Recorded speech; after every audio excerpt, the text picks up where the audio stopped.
On a cold December day in 1975, 19-year-old Anna Mae Keller was found murdered in her small apartment, a life of promise extinguished with brutal finality. For nearly half a century, her killer walked free, a ghost hidden in plain sight, within the quiet community of Oak Creek Township. The case file grew thick with dead ends and faded hopes, a testament to a town's lingering wound and a family's unending grief. But investigators had carefully preserved the evidence, a silent witness waiting for technology to catch up to the truth. Decades later, a new generation of detectives armed with DNA and genetic genealogy would follow a microscopic trail back through time, leading them to a discarded coffee cup and the ordinary-looking man who had harbored a dark secret for 47 years. Before we get into the story, drop a comment with your country and the time right now. Anna Mae Keller was the kind of young woman who seemed to carry sunlight with her. At 19, she stood on the precipice of a full and vibrant life. She had graduated from the local high school the year before, not with top honors or grand academic ambitions, but with a reputation for kindness that was worth more than any diploma. Her laugh was frequent and uninhibited, a sound that friends remembered long after she was gone. She worked as a clerk at a department store downtown, a job she took seriously, saving her modest paychecks for the future she was carefully building with her new husband. They had been married for just under a year, a young couple navigating the early, sometimes bumpy terrain of shared life.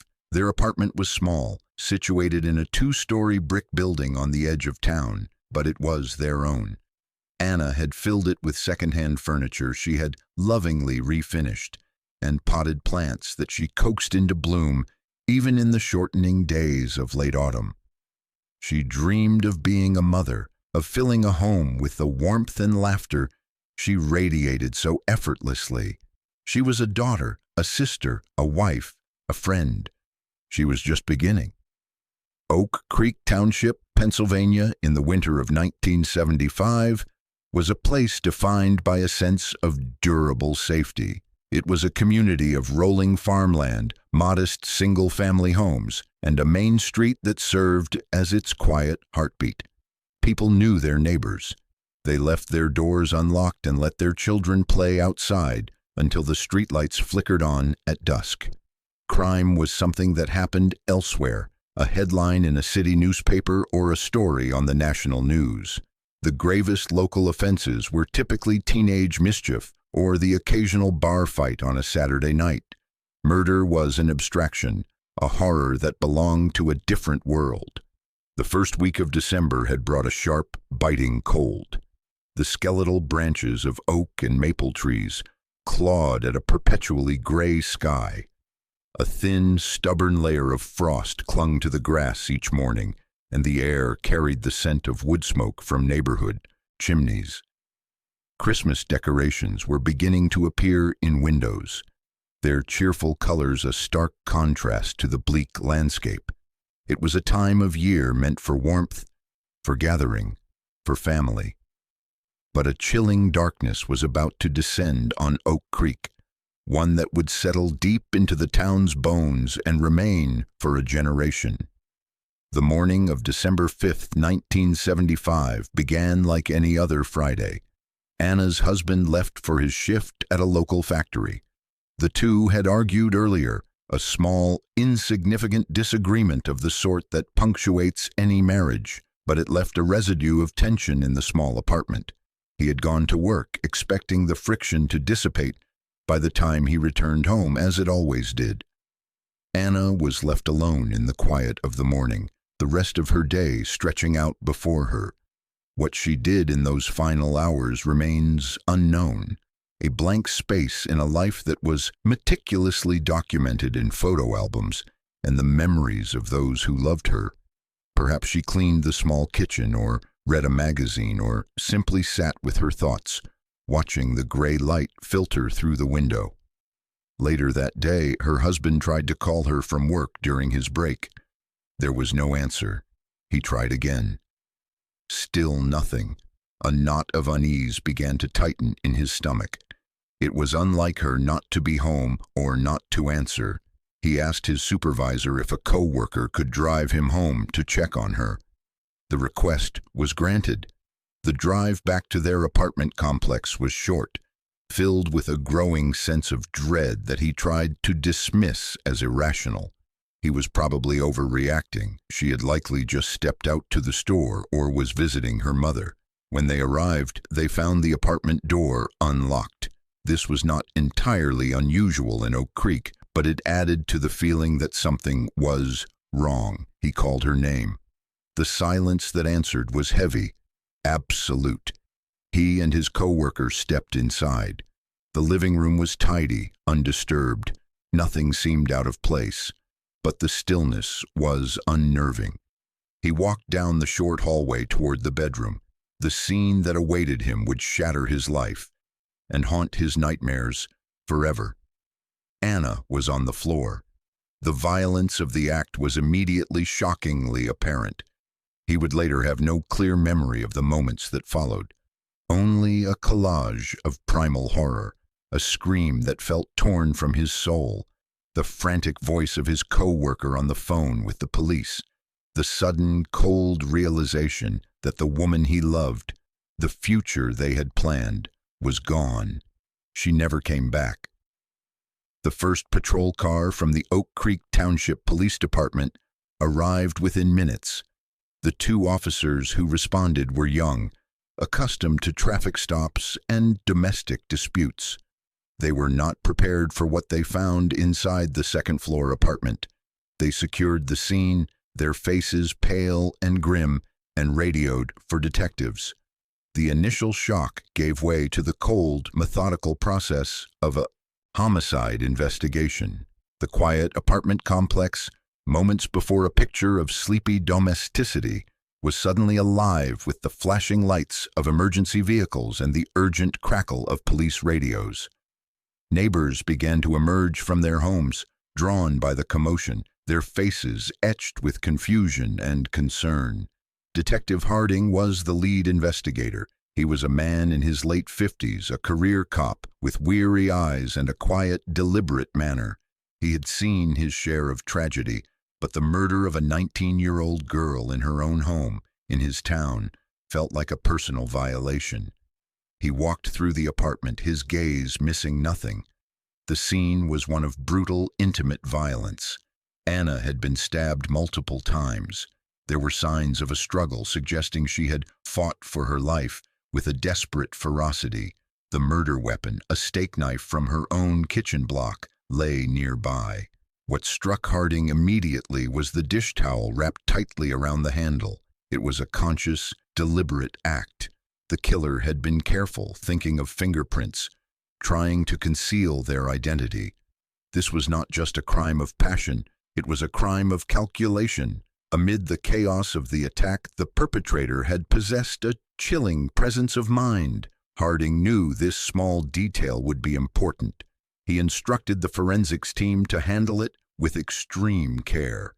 In 1975, forensic science was a world away from what it would become, but the fundamental principles were the same. Every contact leaves a trace. They collected everything they could, including the towel-wrapped knife and biological material from the victim's body.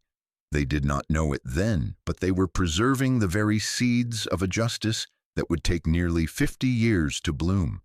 The initial hours of the investigation focused, as they always do, on the husband. He was distraught, incoherent with grief, but he was also the last person known to have seen Anna alive after a reported argument. He was taken to the station for questioning. His alibi was checked and double-checked. His co-workers confirmed he had been at the factory all day, his timeline airtight.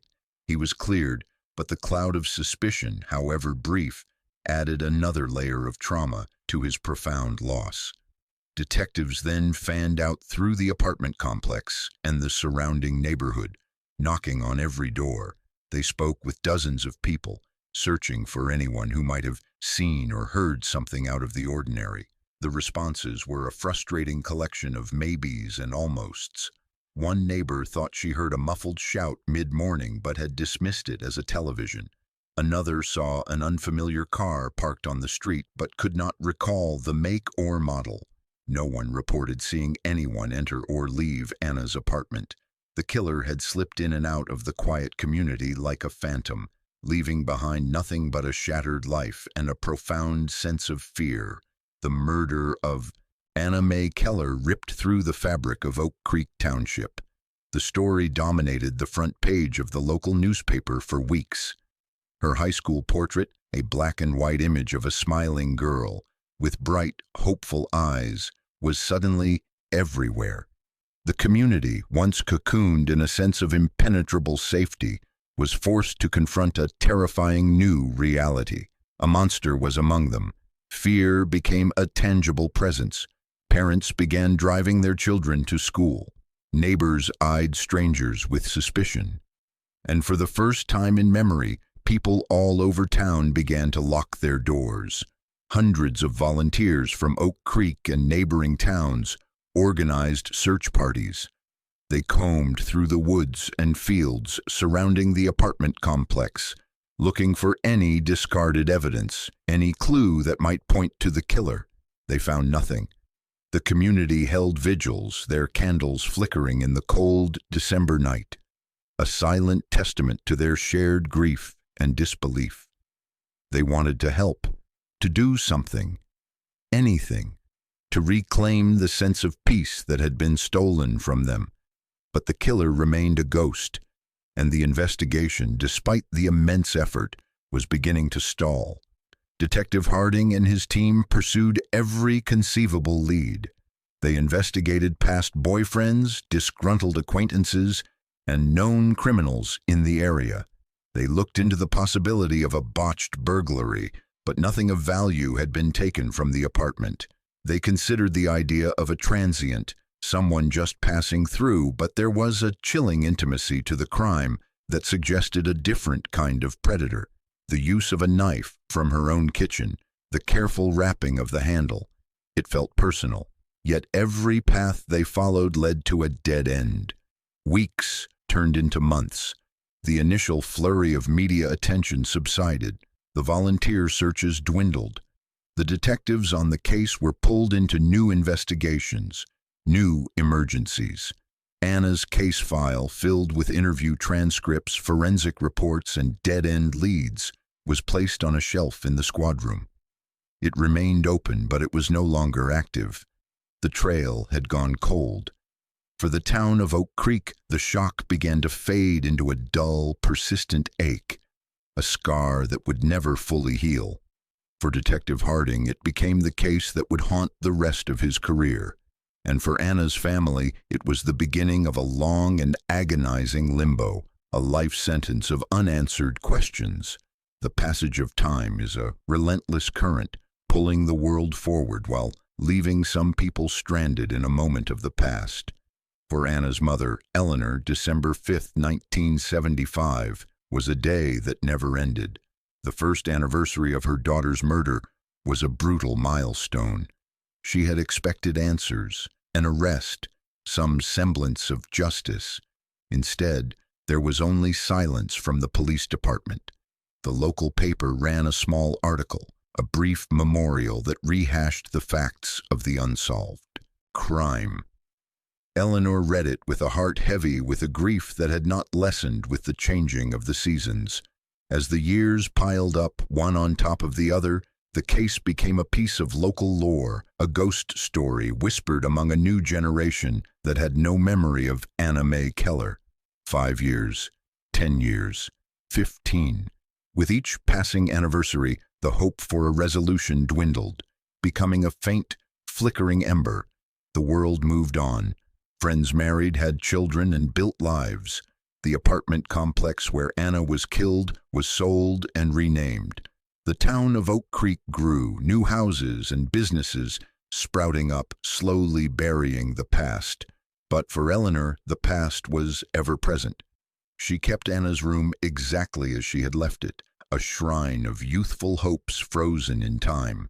She visited her daughter's grave every Sunday, clearing away leaves and leaving fresh flowers, speaking to the cold stone as if her daughter could hear her.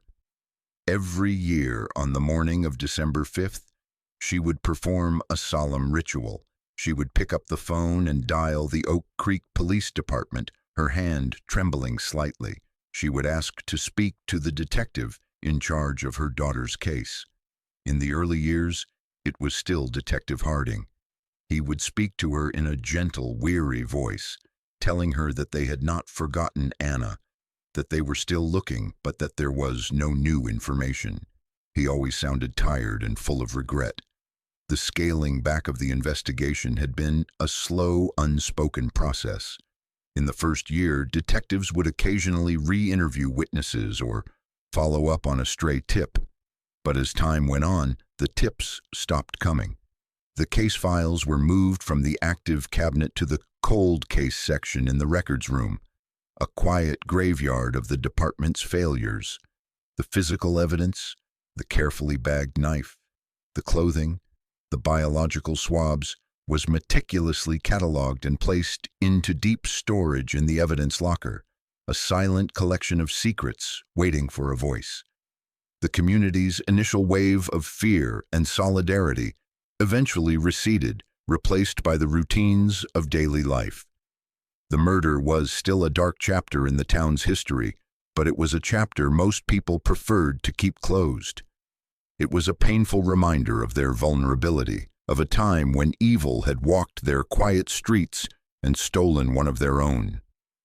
For Anna's family, this gradual forgetting was another form of loss. They felt as if they were the only ones left who truly remembered, the sole keepers of a flame that the rest of the world was content to let die out. Detective Harding retired in the late 1980s, a respected veteran of the force. At his retirement party, his colleagues spoke of his dedication and his long list of solved cases. But Harding's thoughts were on the one major case he had never closed. Before he left the department for the last time, he walked back to the cold case files and pulled out the thick, worn folder bearing Anna Mae Keller's name. He handed it to a young, ambitious detective named Evans. He told him that this was the one that got away, the one that kept him up at night. He urged Evans to never let it be forgotten. The burden of the case was passed from one generation of law enforcement to the next. For Eleanor, the long silence was a unique form of torture. Living without answers meant living without closure. Her grief was suspended, unable to fully process because a crucial piece of the story was missing. Who had done this to her daughter, and why? The questions echoed in the quiet of her house, in the middle of the night. Over the years, she watched as other crimes were solved.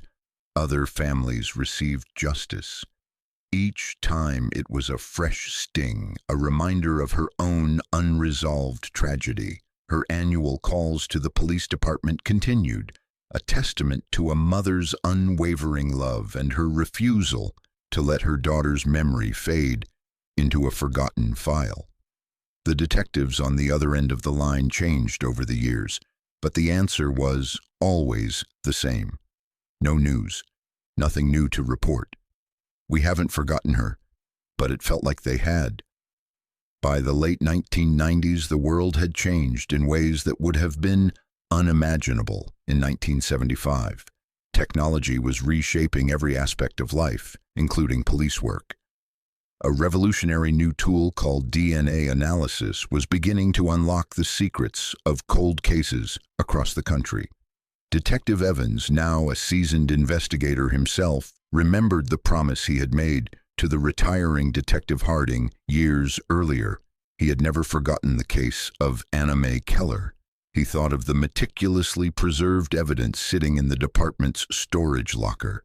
He wondered if, after all these years, it might finally be able to speak. He submitted a request to have the biological evidence from the crime scene sent to the state crime lab for DNA testing. It was a long shot. The evidence was over 2 decades old, and the techniques for collection and preservation in 1975 were primitive by modern standards. But the original investigators had done their job well. The lab technicians were able to extract a full male DNA profile from the seminal fluid found on Anna's body. For the first time in 22 years, there was a surge of genuine hope. They had the killer's genetic fingerprint. The profile was entered into the Combined DNA Index System, or CODIS, a national database containing the DNA of convicted offenders.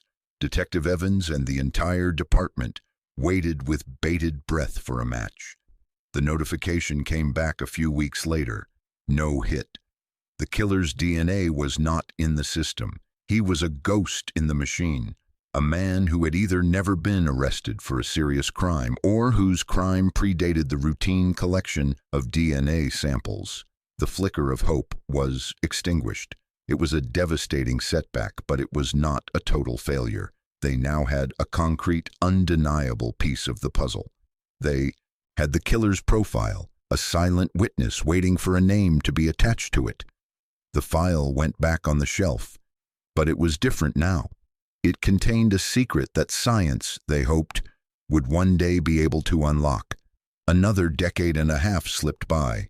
Detective Evans rose through the ranks, his hair now streaked with gray. The Anna Mae Keller case remained a fixture in his mind, a constant nagging reminder of unfinished business.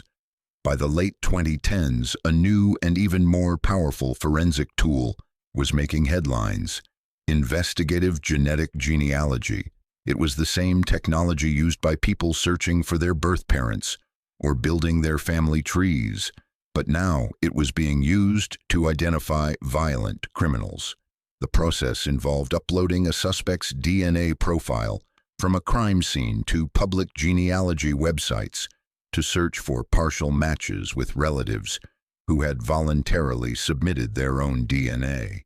From these distant cousins, genealogists could build out a family tree and, through painstaking research, narrow down the possibilities to a single individual. It was a complex, time-consuming, and expensive process, but it was solving cases that had been cold for 30, 40, or even 50 years. Detective Evans saw it as the last best hope for finding Anna's killer. He successfully petitioned for the funding to hire a private lab that specialized in the technique. He sent them the unknown male DNA profile that had been sitting in the case file since 1997. The genealogists went to work, uploading the profile and searching for matches. They found several. The matches were not close. Third and fourth cousins, people who shared a set of great-great-grandparents with the unknown suspect. But it was a start. The genealogists began the meticulous work of building a family tree, working backward from the known relatives to find their common ancestors, and then forward again, tracing all of their descendants. The search was focused on families with deep roots in the Oak Creek area. Weeks of research, poring over census records, birth certificates, and obituaries, led them to a single family. The killer was almost certainly one of 3 brothers who had lived in the region their entire lives. Detective Evans and his team took over from there. They began a quiet, covert investigation into the 3 brothers. They researched their histories, their whereabouts in 1975, their criminal records. 2 of the brothers were quickly eliminated. The third, a man named Robert Miller, became the focus of their attention. He was in his late 20s in 1975, and a check of old property records delivered a jolt of electricity to the investigation. In December of 1975, Robert Miller had lived in the very same apartment complex as Anna Mae Keller. He lived just a few doors down. He had never been a suspect. He was never even interviewed. He was just a neighbor, one of many faces in the background of the tragedy. He still lived in the area, a quiet, retired man in his late 60s, a grandfather who was known in his neighborhood as an unassuming, ordinary person. The genealogical evidence was compelling, but it was not enough for an arrest. It was circumstantial. To close the case, they needed a direct DNA comparison. They needed Robert Miller's DNA to see if it matched the profile from the crime scene. They could not simply approach him and ask for a sample. That would alert him and give him the chance to flee or destroy evidence. They had to obtain it covertly. The police began a period of intense surveillance on Robert Miller. For days, undercover officers followed him as he went about his mundane daily routine. Trips to the grocery store, appointments, visits with his family. They were waiting for an opportunity for him to discard something that would carry his genetic material: a cigarette butt, a piece of chewing gum, a water bottle. The opportunity came at a local coffee shop. An officer watched as Miller sat alone, drinking a coffee from a disposable cup. When he was finished, he threw the cup into a public trash can and left. As soon as he was gone, the officer retrieved the cup, carefully placing it in an evidence bag. It was flown immediately to the state crime lab. The entire investigation, 47 years of waiting, now hinged on the microscopic saliva cells left on the rim of a paper cup. The wait for the lab results was agonizing. For Detective Evans, it was the culmination of his entire career. He thought of Detective Harding, long since passed away, and the burden he had carried. He thought of Eleanor, the grieving mother who had called the station year after year, her voice trembling with a hope that refused to die. 2 days later, the call came. The lab technician's voice was calm, professional, but the words he spoke were momentous. The DNA profile from the coffee cup was a perfect match to the DNA profile of the unknown male from the 1975 crime scene. They had him. After 47 years, the ghost finally had a name: Robert Miller. The weight of the scientific confirmation was immense. The final piece of the puzzle had clicked into place. Armed with an arrest warrant, Detective Evans and a team of officers drove to Robert Miller's modest suburban home. He answered the door himself, an aging man with thinning white hair and a look of mild confusion on his face. When they told him he was under arrest for the murder of Anna Mae Keller, his face went blank. The color drained from his cheeks. The mask of normalcy he had worn for nearly 5 decades began to crumble. At the police station, in a small, sterile interrogation room, the reality of his situation seemed to finally settle in. At first, he denied everything. He claimed not to remember the girl, the apartment complex, the year 1975. But as the detectives laid out the evidence, the irrefutable DNA match, his denials grew weaker. The wall he had built around his secret, a wall that had stood for a lifetime, finally collapsed. He began to talk. His confession was not a dramatic outpouring of remorse, but a quiet, pathetic story of a crime of opportunity that had spiraled into a nightmare. He said he had seen Anna in the apartment complex and had developed an obsession. On that December morning, knowing her husband was at work, he had gone to her apartment with the intention of sexually assaulting her. He found the door unlocked and let himself in. Anna was there, and she fought back with everything she had.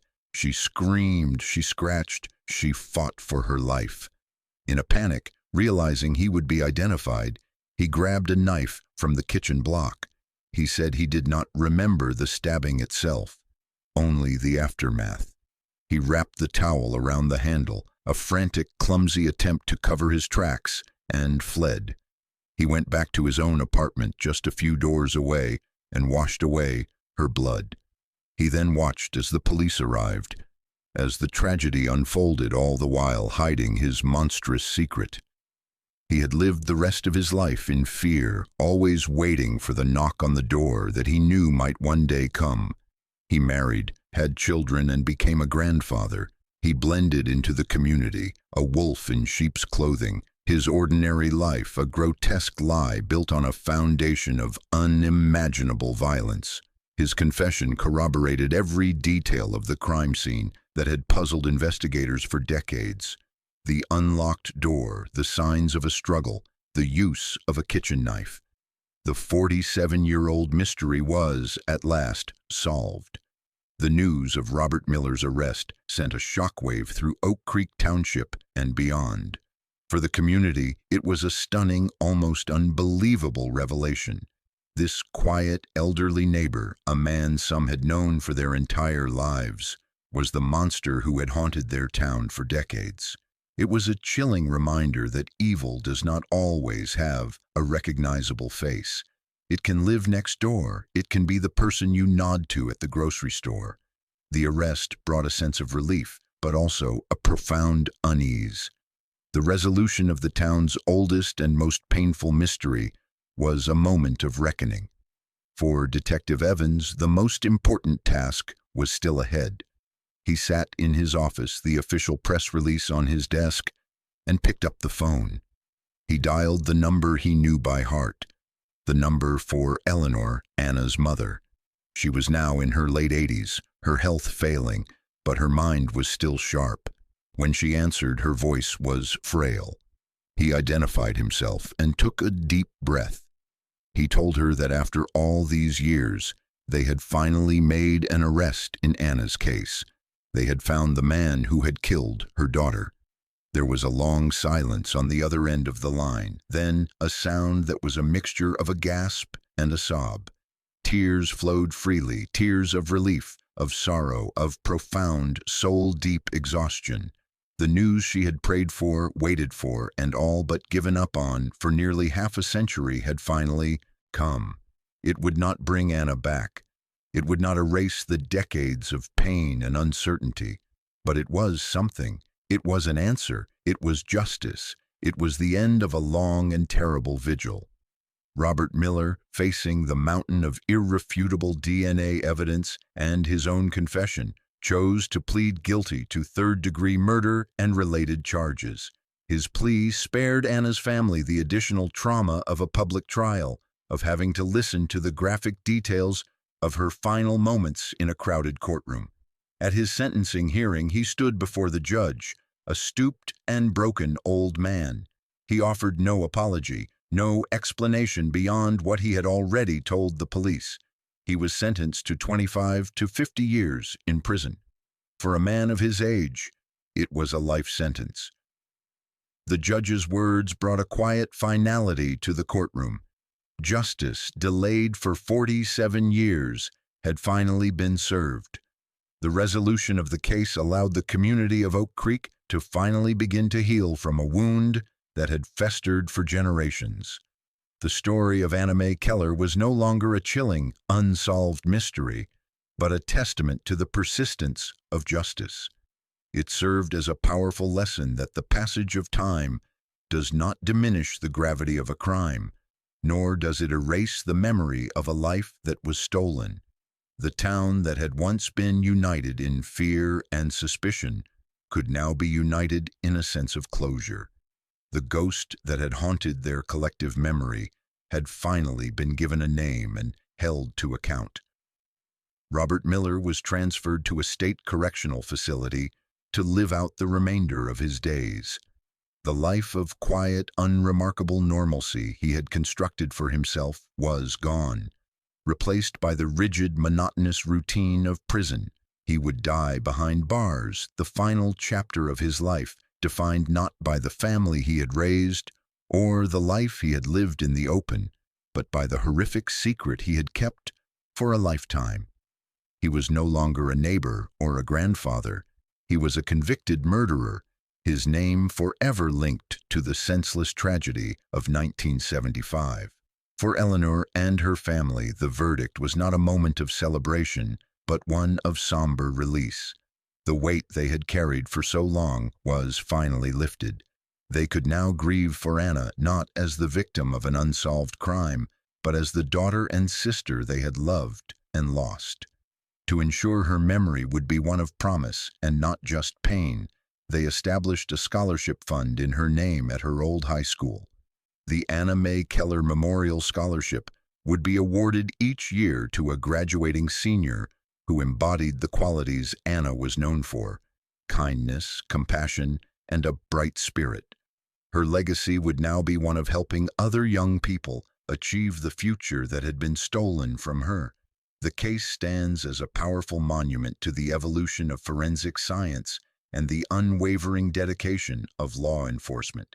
It is a story of a dish towel-wrapped knife and a discarded coffee cup of evidence, carefully preserved through the decades, waiting for technology to reveal its truth.